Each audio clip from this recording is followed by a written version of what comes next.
চলে এসেছি আজকে একটা রেসিপি নিয়ে। আজকে করবো আমি হচ্ছে কুমড়ো শাক। কুমড়ো শাকের জন্য মশলা নিয়েছি হচ্ছে দেখো, এদিকে সাদা সর্ষে, কালো সর্ষে, আদা আর একটু কাঁচা লঙ্কা। এটা আমি পেস্ট করে নেবো। মশলাটা আমাদের পেস্ট করা হয়ে গেল। আর এই যে মশলাটা আমি দিয়েছি, আদা, মৌরি, সর্ষে, কাঁচা লঙ্কা, দু রকমের সর্ষে দিয়ে, এই মশলাটা দিয়ে কিন্তু কুমড়ো শাক খেতে দারুণ লাগে। কড়াইতে তেল দিয়ে দিয়েছি। কেটে রাখা বেগুনগুলো ভেজে আমি তুলে নেবো। বেগুনগুলো ভাজা হয়ে গেছে, আমি তুলে নেবো।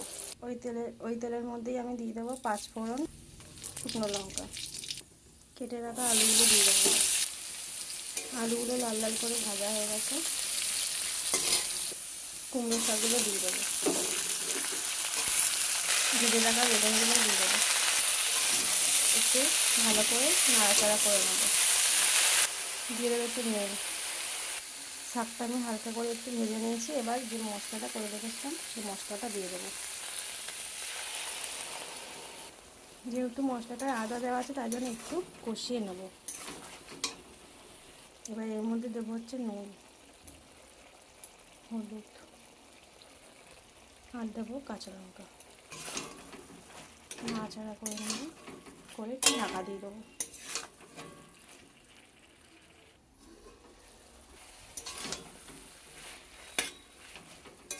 এবার আমি একটু মিক্সির বাটি ধোয়া জলটা দিয়ে দেবো। যে মশলাটা লেগে আছে সেই মশলাটা একটু ধুয়ে দিয়ে দেবো এর মধ্যে।